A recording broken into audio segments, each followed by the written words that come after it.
नमस्कार, स्वागत है आपका बिहार समाचार में। चलिए जानते हैं आज इस वीडियो में आज की सभी बड़ी और महत्वपूर्ण खबरों के बारे में फटाफट अंदाज में। पर इससे पहले अगर आप चैनल पर नए हैं तो चैनल को सब्सक्राइब जरूर ही कर लें। बिहार में महिलाओं के खाते में नहीं आए 10,000 रुपए तो सड़क पर उतरी जीविका दीदियां, नीतीश सरकार के खिलाफ किया प्रदर्शन। जी हां, अररिया जिले के रानीगंज में जीविका दीदियों ने राज्य सरकार के खिलाफ प्रदर्शन किया। उन्होंने कहा कि पुरानी जीविका दीदियों को मुख्यमंत्री महिला रोजगार योजना के तहत उनके खाते में 10,000 रुपए नहीं आए हैं। इनका आरोप है कि 10-15 सालों से जीविका दीदी जीविका योजना का काम कर रही हैं। इसके बावजूद उनके खाते में अभी तक 10,000 रुपए नहीं आए हैं। मौजूदा सरकार की ओर से नई जीविका दीदियों को 10-10 हजार रुपए दिए जा रहे हैं, जबकि पुरानी जीविका दीदियों को कोई सहायता राशि नहीं मिली है। जीविका दीदियों ने नीतीश सरकार पर दोहरी नीति अपनाने का आरोप लगाया और महिलाओं ने यहां तक कह दिया कि हम लोग अब दूसरी सरकार बनाने का काम करेंगे। जीविका दीदियों ने कहा कि हम लोग काफी पुराने हैं, फिर भी हमें कोई लाभ नहीं मिल रहा है। कुछ ही देर में एनडीए जारी करेगी घोषणा पत्र, महिलाओं के लिए होगा बड़ा ऐलान। जी हां, देखिए पटना के मोरिया होटल में अब एनडीए का घोषणा पत्र जारी होने वाला है। इस दौरान मुख्यमंत्री नीतीश कुमार, बीजेपी अध्यक्ष समेत कई बड़े नेता मौजूद रहेंगे और एनडीए इस घोषणा पत्र में अपने कोर वोट बैंक महिलाओं का खास ख्याल रखने वाली है। इसके साथ ही वह युवाओं को लेकर खास घोषणाएं कर सकती है। इसका संकेत खुद प्रधानमंत्री नरेंद्र मोदी ने अपनी मुजफ्फरपुर की रैली में दे दिया है। महागठबंधन ने जारी किया घोषणा पत्र, महिलाओं और युवाओं के लिए हुए बड़े ऐलान। जी हां, महागठबंधन ने विधानसभा चुनाव को लेकर घोषणा पत्र जारी कर दिया है और इस घोषणा पत्र को तेजस्वी प्रण पत्र नाम दिया गया है, जिसमें तेजस्वी यादव की माई बहन योजना, हर घर सरकारी नौकरी, 200 यूनिट बिल्कुल मुफ्त में बिजली के वादे के अलावा कई नई घोषणाएं भी शामिल है। और एक एक करके इन घोषणाओं की, इन वादों की बात करें तो देखिए बिहार वालों को महागठबंधन की सरकार बनने के बाद 200 यूनिट बिल्कुल मुफ्त में बिजली दिया जाएगा। सहारा इंडिया में अगर किसी का पैसा फंसा हुआ है तो ये पैसे वापस दिलाने के लिए एसआईटी भी बनेगी। माइक्रो फाइनेंस कंपनियों पर लगाम के लिए नियामक कानून बनेगा। हर व्यक्ति को 25 लाख रुपए तक मुफ्त में इलाज होगा और प्रतियोगी परीक्षाओं के फॉर्म बिल्कुल मुफ्त में भराए जा सकेंगे। युवाओं को फॉर्म भरने के लिए पैसा नहीं देना पड़ेगा। एग्जाम फीस भी बिल्कुल माफ होगा और एग्जाम सेंटर तक आने जाने के लिए मुफ्त में यात्रा की सुविधा दी जाएगी। पेपर लीक पर कठोर कानून बनेगा। 8वीं से लेकर 12वीं कक्षा तक के गरीब छात्रों को बिल्कुल मुफ्त में टैबलेट मिलेगा। बिहार में हर 70 किलोमीटर पर एक कॉलेज यूनिवर्सिटी होगी। साथ ही बिहार में पेंशन की राशि को भी बढ़ाने का ऐलान किया गया है। देखिए पहले तो दिव्यांग पेंशन 3,000 रुपए करने का वादा किया गया है। महागठबंधन की सरकार बनने पर बिहार में सामाजिक सुरक्षा पेंशन के तहत विधवा और वृद्ध जनों को 1,500 रुपए मासिक पेंशन दिया जाएगा। इसमें हर साल 200 रुपए की बढ़ोतरी भी की जाएगी। यानी इस साल अगर 1,500 रुपए मिल रहा है तो अगले साल 200 रुपए बढ़ा दिया जाएगा। उसके अगले साल फिर से 200 रुपए बढ़ाया जाएगा। वहीं दिव्यांगों की पेंशन इनसे दोगुनी होगी, उन्हें हर महीने 3,000 रुपए मिलेंगे। साथ ही महिलाओं के लिए बड़ा ऐलान हुआ है। महिलाओं को 5 साल तक हर महीने 2500 रुपए मिलेंगे। महागठबंधन का वादा है कि सत्ता में आने पर 1 दिसंबर से माई बहन मान योजना के तहत महिलाओं को हर महीने 2500 रुपए की आर्थिक सहायता दी जाएगी। महागठबंधन की सरकार बनी तो पुरानी पेंशन योजना भी बहाल होगी। तेजस्वी यादव के नेतृत्व में सरकार बनने पर बिहार में पुरानी पेंशन योजना को बहाल कर दिया जाएगा। सरकारी कर्मचारियों को इसका फायदा मिलेगा। साथ ही जीविका दीदियों को भत्ता, संविदा कर्मियों को परमानेंट करने का वादा किया गया है। जीविका दीदियों को अन्य कार्यों को पूरा करने के लिए हर महीने 2,000 रुपए भत्ता भी दिया जाएगा। साथ ही सरकार में काम कर रहे सभी संविदा कर्मी और आउटसोर्सिंग पर काम करने वाले कर्मचारियों को स्थायी कर दिया जाएगा, इनको परमानेंट कर दिया जाएगा। और साथ ही जीविका दीदियों को सरकारी कर्मचारी का दर्जा मिले। इधर मोकामा में दुलारचंद यादव की हत्या पर अनंत सिंह ने पहला रिएक्शन दे दिया है। उनका कहना है कि सूरज भान का ही ये खेला है। बाहुबली पूर्व विधायक अनंत सिंह ने दुलारचंद यादव की हत्या का आरोप राष्ट्रीय जनता दल यानी आरजेडी की कैंडिडेट वीणा देवी के पति सूरज भान सिंह पर लगा दिया है। इन्होंने आरोप लगाया है कि टाल क्षेत्र में वोट मांगने के दौरान उनके काफिले पर साजिश के तहत हमला किया गया और इसके पीछे बाहुबली सूरज भान की साजिश करार दिया। वहीं दूसरी ओर जन स्वराज पार्टी के प्रत्याशी पीयूष प्रियदर्शी के समर्थन में प्रचार कर रहे दुलारचंद यादव की हत्या का आरोप परिजन ने अनंत सिंह पर ही लगा दिया है। सोशल मीडिया में आपत्तिजनक पोस्ट करने के मामले में 21 प्राथमिकी हुई दर्ज, 4 यूट्यूब चैनलों पर भी हुई कार्रवाई। बिहार पुलिस ने सोशल मीडिया पर आपत्तिजनक पोस्ट करने वाले के खिलाफ सख्त कार्रवाई करते हुए 21 प्राथमिकी दर्ज की है और चुनाव के दौरान भ्रामक जानकारी फैलाने वाले 4 यूट्यूब चैनलों पर भी कार्रवाई की गई है। पुलिस सोशल मीडिया पर कड़ी निगरानी रख रही है और गलत सूचना फैलाने वालों के खिलाफ सख्त कार्रवाई की चेतावनी दी गई है। लोगों से शांति बनाए रखने की भी अपील की गई है। तो जो भी विधानसभा चुनाव में आपत्तिजनक, भड़काऊ और भ्रामक पोस्ट करेगा उस पर तुरंत ही एक्शन लिया जाएगा। बिहार में भी दिखा मोन्था तूफान का असर, 25 जिलों में आज भारी बारिश का अलर्ट। जी हां, बिहार में चक्रवाती तूफान मोन्था ने मौसम को पूरी तरह से बदल दिया है और आज तो मौसम विभाग ने 25 जिलों में भारी बारिश की चेतावनी जारी की है। यह तूफान बंगाल की खाड़ी से शुरू होकर उत्तर की ओर बढ़ा और अब बिहार में निम्न दबाव क्षेत्र के रूप में सक्रिय हो गया है। देखिए, मौसम विभाग ने पूर्वी चंपारण, पश्चिमी चंपारण, गोपालगंज, सिवान, मधुबनी, सीतामढ़ी, दरभंगा और सुपौल जिलों में ऑरेंज अलर्ट घोषित किया है। वहीं वैशाली, मुजफ्फरपुर, सहरसा, बक्सर, कैमूर, रोहतास, औरंगाबाद और शिवहर के साथ ही अन्य जिलों में येलो अलर्ट लागू है।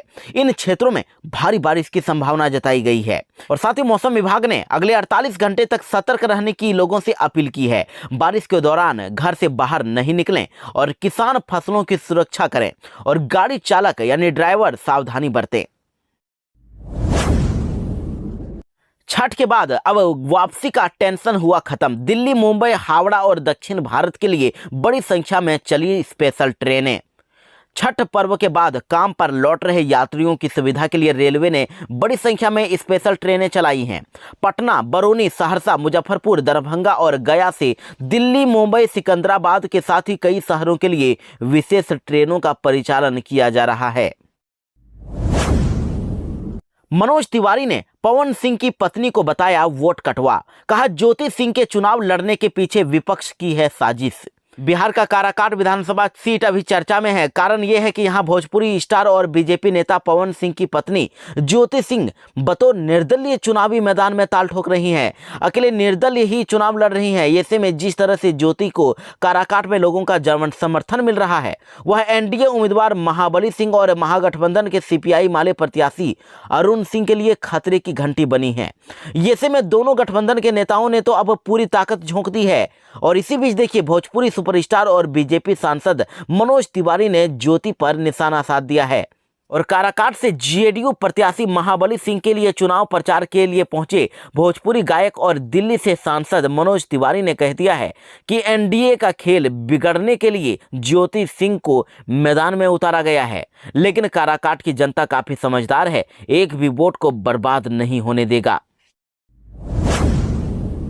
गोरा बोराम सीट से वीआईपी के संतोष सहनी महागठबंधन के उम्मीदवार हुए घोषित। तेजस्वी यादव ने दिया जीत का आशीर्वाद। जी हां, देखिए, बड़ी खबर आ रही है। विधानसभा चुनाव में इस बार गोरा बोराम विधानसभा क्षेत्र से महागठबंधन के आधिकारिक उम्मीदवार वीआईपी पार्टी के राष्ट्रीय अध्यक्ष संतोष सहनी को घोषित कर दिया गया है और तेजस्वी यादव ने संतोष सहनी को विजय की माला पहनाकर जीत का आशीर्वाद दिया। हिमाचल के मुख्यमंत्री ने बिहार में किया बड़ा ऐलान, कहा महागठबंधन की सरकार बनी तो ओल्ड पेंशन योजना होगी लागू। अनंत सिंह के मोकामा में खूनी हुआ चुनाव, जन स्वराज का प्रचार कर रहे दुलारचंद यादव की हुई हत्या। बिहार के मोकामा विधानसभा सीट से जन स्वराज पार्टी के कैंडिडेट पीयूष प्रियदर्शी के समर्थन में प्रचार कर रहे दुलारचंद यादव की गुरुवार को निर्मम हत्या कर दी गई है। आरोप है कि उन्हें गोली मारकर गाड़ी से कुचल दिया गया और परिजन ने जेडीयू प्रत्याशी एवं बाहुबली पूर्व विधायक अनंत सिंह पर हत्या का आरोप लगाया है। जन स्वराज पार्टी के नेताओं ने आरोप लगाया है कि जन स्वराज प्रत्याशी का काफिला उस वक्त अनंत सिंह की गाड़ी के पीछे ही चल रहा था। नेताओं का कहना है कि अचानक अनंत सिंह के समर्थक गाड़ियों से उतरे और लाठी डंडों से हमला कर दिया। ये घटना समयागढ़ थाना क्षेत्र के तारतर इलाके में हुई है। हिमाचल प्रदेश के मुख्यमंत्री सुखविंदर सिंह सुक्खू ने बिहार में महागठबंधन सरकार बनने पर पुरानी पेंशन योजना लागू करने का वादा कर दिया है। उन्होंने नीतीश कुमार के शासन में विकास की कमी पर निराशा व्यक्त की और हिमाचल प्रदेश में किसानों के लिए उठाए गए कदमों का उल्लेख किया और उन्होंने बिहार की जनता से बदलाव के लिए वोट करने की अपील की है। बिहार की कोर्ट में राहुल गांधी के खिलाफ हुआ शिकायत दर्ज। पीएम मोदी और छठ महापर्व पर गलत बयानबाजी पड़ी भारी। जी हां, मुजफ्फरपुर की अदालत में कांग्रेस सांसद राहुल गांधी के खिलाफ शिकायत दर्ज की गई है। आरोप है कि उन्होंने चुनावी सभा के दौरान पीएम मोदी और छठ महापर्व पर आपत्तिजनक बयान देकर करोड़ों हिंदुओं की भावनाओं को आहत किया है। दरअसल आपको बता दें कि 29 अक्टूबर को कांग्रेस सांसद राहुल गांधी ने मुजफ्फरपुर के सकरा में चुनावी सभा को संबोधित करते हुए प्रधानमंत्री नरेंद्र मोदी और छठ महापर्व को लेकर बयानबाजी की थी। इसको लेकर अधिवक्ता सुधीर ओझा ने राहुल गांधी के खिलाफ मुजफ्फरपुर कोर्ट में परिवाद दाखिल करा दिया है और उनके खिलाफ केस चलाने की मांग अदालत से कर दी है। इन्होंने आरोप लगाया है कि राहुल गांधी ने मझोलिया हाट में चुनावी सभा को संबोधित करते हुए ये कह दिया था कि चुनाव जीतने के लिए पीएम मोदी कुछ भी कर सकते हैं। अगर आप चुनाव से पहले नाचने के लिए कहोगे तो वह मंच पर आकर डांस करने लगेंगे, चुनाव के बाद नजर नहीं आएंगे। और उन्होंने यहां तक कह दिया था कि छठ पर्व पर पीएम मोदी ड्रामा कर रहे हैं। तेजप्रताप यादव के लिए चुनाव प्रचार करेंगी रोहिणी आचार्य। पटना में कहा, मैं अपने दल आरजेडी के लिए ही प्रचार करूंगी। जी हां, विधानसभा चुनाव के बीच राष्ट्रीय जनता दल यानी आरजेडी सुप्रीमो लालू प्रसाद यादव की बेटी रोहिणी आचार्य ने बड़ा और विवादास्पद बयान दे दिया है। रोहिणी आचार्य ने भाजपा पर सीधा हमला बोलते हुए कह दिया है कि भाजपा यानी भारतीय जनता पार्टी में बलात्कारियों का जमघट है, वहां बलात्कारी लोग भरे पड़े हैं। वहीं रोहिणी आचार्य ने कहा कि भाजपा महिलाओं की सुरक्षा की बातें तो करती है, लेकिन हकीकत में उनके भीतर ऐसे लोगों की भरमार है जिन पर गंभीर आरोप लगे हैं। उनका कहना है कि भाजपा में जो खुद महिलाओं के सम्मान की बात करते हैं वही सबसे बड़े पाखंडी हैं।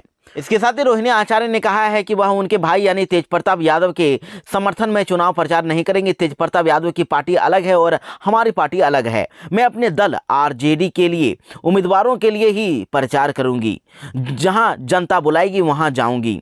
हालांकि उन्होंने ये भी जोड़ा कि तेजप्रताप मेरे छोटे भाई हैं, उन पर मेरा आशीर्वाद बना रहेगा। एनएसयूआई बिहार चुनाव प्रभारियों की लिस्ट हुई जारी। 58 सीटों के लिए प्रभारियों को किया गया नियुक्त। बिहार चुनाव को लेकर प्रदेश में चुनाव प्रचार का सिलसिला जारी है और पार्टी के स्टार प्रचारक अपने उम्मीदवारों के प्रचार के लिए जनसभाओं को संबोधित कर रहे हैं। इसी बीच कांग्रेस की छात्र wing national student union of India यानी एनएसयूआई ने विधानसभा प्रभारियों की लिस्ट जारी कर दी है, जिसमें 58 सीटों के लिए प्रभारी को नियुक्त किया गया है। ये लिस्ट एनएसयूआई बिहार के अध्यक्ष जयशंकर प्रसाद की ओर से जारी की गई है। इन प्रभारियों की नियुक्ति चुनाव में महागठबंधन उम्मीदवारों के चुनाव प्रचार को गति देने और उनकी जीत के उद्देश्य से की गई है। विधायक भाई वीरेंद्र पर आरोप पत्र दाखिल करने की तैयारी। पंचायत सचिव ने लगाया था गाली गलौज का आरोप। जी हां, भाई वीरेंद्र और पंचायत सचिव का आपने कॉल रिकॉर्डिंग तो सुना ही होगा और ये मुद्दा एक बार फिर से देखिए उभर के आया है। पंचायत सचिव से हुई तीखी बहस के मामले में आरजेडी विधायक भाई वीरेंद्र की मुश्किलें बढ़ सकती है। पुलिस ने इस मामले में जांच तेज कर दी है। बलुआ पंचायत के सचिव संदीप से पुलिस ने पेन ड्राइव मांगा है, जिसमें बातचीत के कॉल रिकॉर्ड्स हैं और संदीप SC/ST थाने पर पेन ड्राइव लेकर आने वाले थे, लेकिन देर शाम तक नहीं आए थे। पुलिस उनसे लगभग 5 बार से अधिक पेन ड्राइव के लिए रिक्वेस्ट कर चुकी है, क्योंकि इस मामले में डिजिटल एविडेंस ही मुख्य है और पुलिस सूत्रों के मुताबिक संदीप अपना पेन ड्राइव पुलिस को सौंप सकते हैं।